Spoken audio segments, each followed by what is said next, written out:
How is it, everyone? Today with my Game of Thrones The Last Watch review. Of course, this is a 2-hour documentary documenting the final season of Game of Thrones. Of course, capturing all the filming, production, everything that involves the final season of Game of Thrones, table reads, the reactions, everything, including that, was summarized in this 2-hour documentary. Of course, this aired about a week ago. I didn't watch it immediately because this was like the final goodbye to Game of Thrones, and to me, I knew I was not ready to say goodbye, so I kind of avoided watching this because I just knew once I watched this was kind of like like I said, the goodbye to Game of Thrones, and I finally caved in. I watched it, and I'm gonna go ahead and give you guys my thoughts and review on it. So without wasting more time, I'm going to jump right into the video with my thoughts on the documentary itself.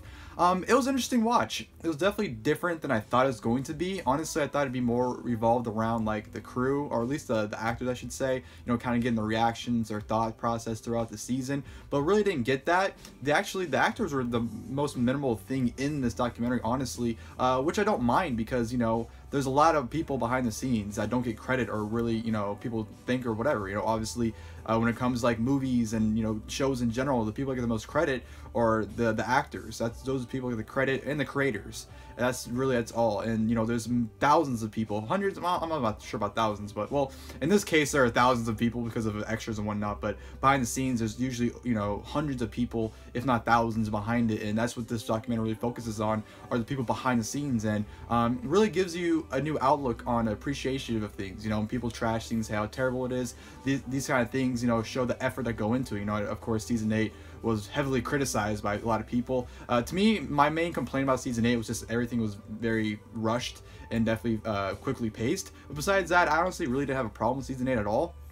But I know, again, like I said, it's being heavily criticized by most people on the internet and whatnot. But you know, once you see the production and, you know, the effort that went into it, I think people will definitely have a newfound respect for it. And you know, it's really, like I said, it's a documentary showcase. And right from the get-go, you know, you have meetings, you know, in the offices, you know, in Ireland, and you see, you know, them setting up all the different locations. Like, they're setting up King's Landing 7 months in advance to get ready for filming. Like, just the insane amount of work that get put into it, and they had to get the approval for pretty much destroying King's Landing because, you know, it's an actual like kind of city where people go and, you know, visit and whatnot. So that's kind of like block off that area to secure that filming location, and, you know, seeing the whole process of them building not just King's Landing but the other locations as well, you know, building up to that final season filming was very interesting. It was very cool to watch. And, you know, it definitely follows a handful of people, and like it follows the person behind the prosthetics, actually the couple that are behind the prosthetics, which is really cool to follow them because, you know, they have a daughter, and their daughter actually got to be involved in that final scene with the wildlings going beyond the wall. So that was pretty cool seeing that. You had the head of snow, the guy is pretty much, you know, scattering the snow everywhere, and he even flew all the way to Spain to make sure that it had the right amount of snow for the filming, because of course, you know, winter hit King's Landing at the end of season 7, and you want to make sure it was showcased in King's Landing. So he was very dedicated to make sure that was happening. And of course, you have Andrew McClay, who was the Stark Guard. You guys might have seen him in a lot of previous episodes. You know, he was in the episode where Shireen got burned. He was in the Battle of the Bastards. He was in season 7, and he was in season 8, a lot of season 8. And he's just been an extra that just kept showing up, and he was kind of one of those dedicated extras that became kind of a member of the crew. So that was really cool. And he was a super fan too. Like, he's a huge mark. Like, he was going crazy over, you know, filming stuff with Kit Harington because he's such a huge Jon Snow fan. So this dude's a 100% dedicated fan, and it was really cool to see him get spotlighted in this documentary, because I know he's kind of been a meme even before season 8. You know, I think after season 7, I think people noticed, like, this guy's been in, you know, the last couple seasons, as you know, the fact that he's been an extra and he's been around, they keep bringing him back, you know, it became a meme. And the fact that he kind of got acknowledged and showcased. He was actually the very last shot in this documentary was him, his last day of filming as well. So he was a big part of this documentary. I thought it was really cool for them to showcase him.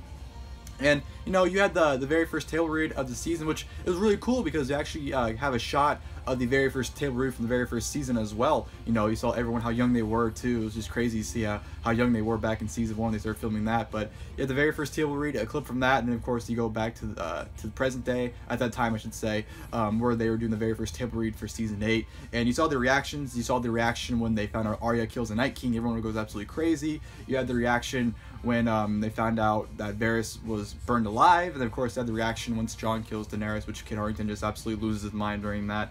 So seeing the table read stuff was pretty cool. Also have shots of them actually filming the season, of course, you know, whether it's them rehearsing scenes or them actually taking actual takes, you know, going into the filming the actual scene, not just rehearsing but actually filming it for the show and whatnot. So you have a lot of behind the scenes stuff. Obviously that's what this, you know, documentary is about. You had a cool little thing where, you know, they showed the filming of the Dragon Pit scene, of course, where they crowned Bran as king, and they actually flew in the actors that played Jaqen H'ghar, the Waif, the Night King, and of course Kit Harington played Jon Snow. They actually flew all those four there as like decoys to kind of throw people off, like, oh my god, you know, Jaqen H'ghar is filming the season, like, is he going to appear? So they're just doing that to kind of throw people off for potential spoilers, which they've done in the past. I remember, I don't know if it was season 6 or 7, but I remember the actress that played Shay was at Marine, I believe it was. I think it was during season 6 we were filming, so she was actually on there, and that was, like, of course, the decoy at the time, trying to throw people off. So it was, you know, it's pretty funny how the efforts, the lengths will go to throw people off in any type of way, just in case there's a potential leak. So, you know, they try to make sure people are thrown off, which didn't really succeed because this season ended up getting leaked multiple times, whether it's episode or spoilers. That's gonna happen. The leaks didn't really pay off, did it? Just a side little note. Yeah, you just have a lot of behind the scenes stuff. Of course, you have the shots of the final scenes. You know, you have Daenerys, you see her, Emilia Clarke, feel her final scenes, and you also have an emotional moment where her putting on Daenerys' wig for the last time, where she just kind of like didn't know how to react. Kit Harington, you felt his speech. You can definitely tell he was not ready to say goodbye, and obviously he's been in the headlines, you know, with him going into rehab because of, you know, the stress and whatnot because of the show. So you can definitely tell he wasn't ready to say goodbye, and it was very heart-wrenching to see him have to leave. And, you know, this has been his life, and he's admitted it. It's been his entire adult life has been the show, and to say goodbye is probably one of the hardest things I've ever had to do. And you definitely felt for the guy, and it just, you know, it goes behind the scenes, a lot of great stuff. Even the little things like the coffee truck, and like the woman that makes these sandwiches, and everyone just loved them, and, you know, she ends up just selling them all to everyone that's on like on location and whatnot.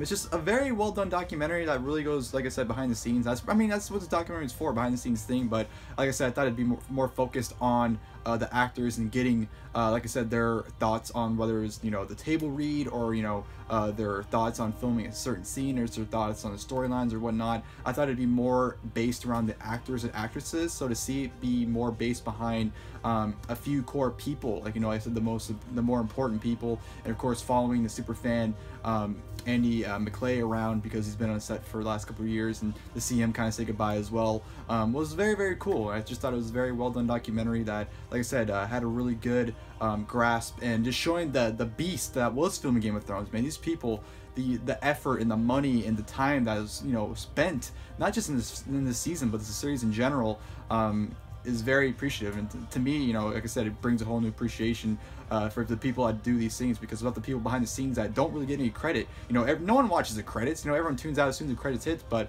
without those people in the credits, you know, stuff like this would not be possible. And they're just as important to the job as the actors and actresses are. So just want to give a big thank you to those who did it. And yeah, The Last Watch, if you're a Game of Thrones fan, I definitely recommend watching it. I thought it, like I said, was very interesting. It was different than I thought it was going to be, but it was still educational, and I thought it was very eye-opening to see how, you know, like I said, how big of a beast Game of Thrones really was, and just to see how distressed that everyone was under because of it too was kind of crazy. But I enjoyed watching it. It was very well put together. Definitely was a great kind of like final send-off to Game of Thrones fans that kind of like want that, you know, final piece. If you're not ready to say goodbye, this will kind of, you know, be a good way to, you know, help you say goodbye. So Game of Thrones Last Watch, I definitely enjoyed it. Hope you guys enjoyed the video. If you guys did, please feel free to leave a like below. And of course, until next time, I'll see you guys there. Thank you guys for watching the video.